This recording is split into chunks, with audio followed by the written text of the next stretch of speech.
The human heart operates as a mechanical engine.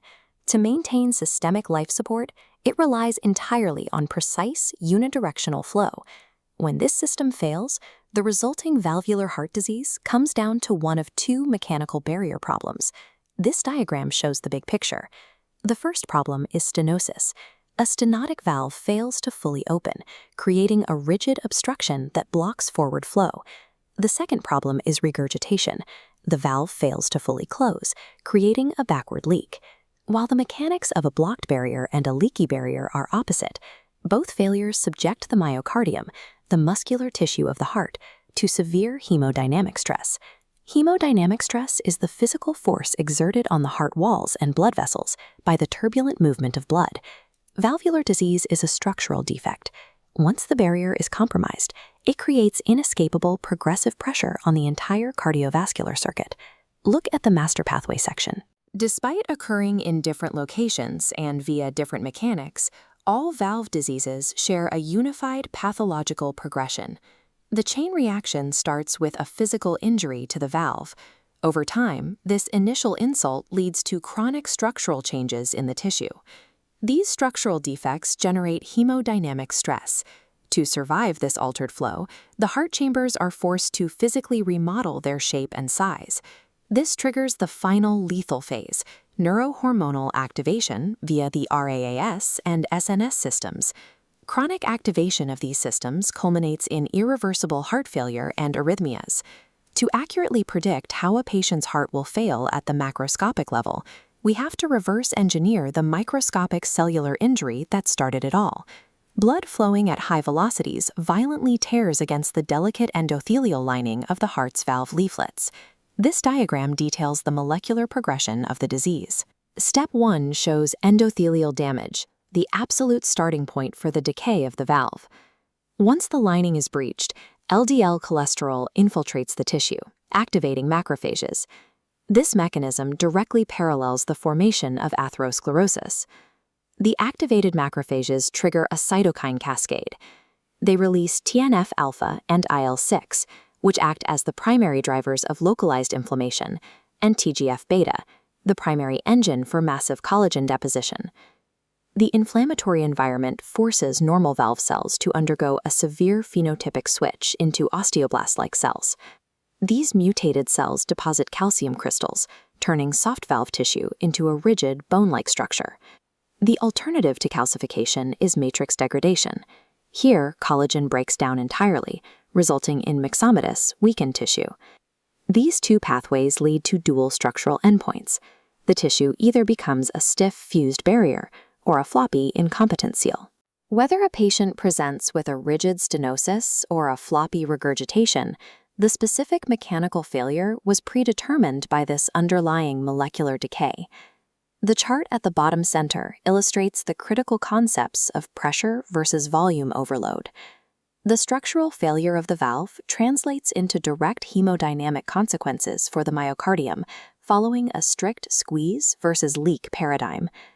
The squeeze problem occurs with a stenotic valve. The chamber is forced to push against extreme resistance, creating severe pressure overload.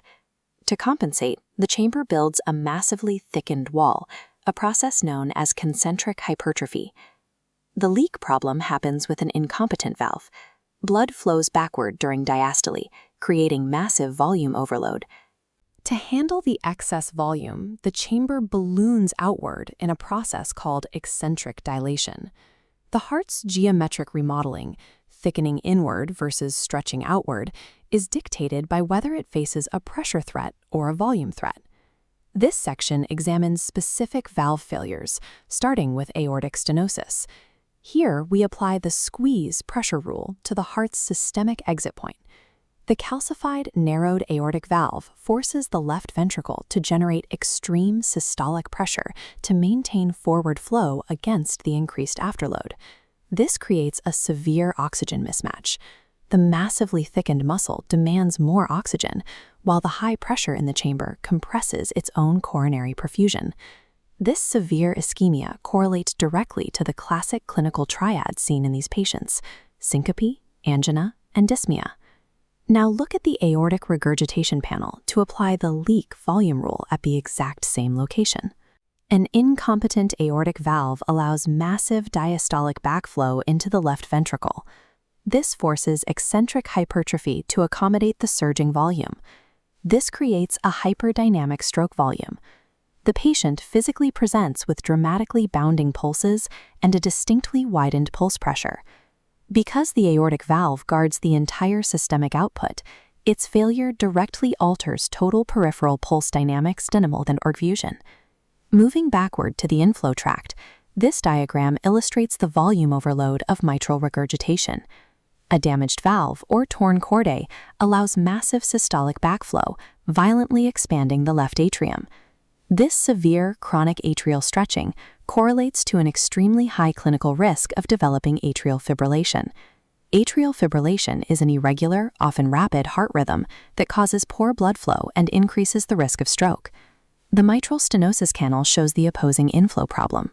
Chronic rheumatic inflammation and autoimmune cross-reaction act as the primary drivers of mitral leaflet fusion, which severely impairs ventricular filling.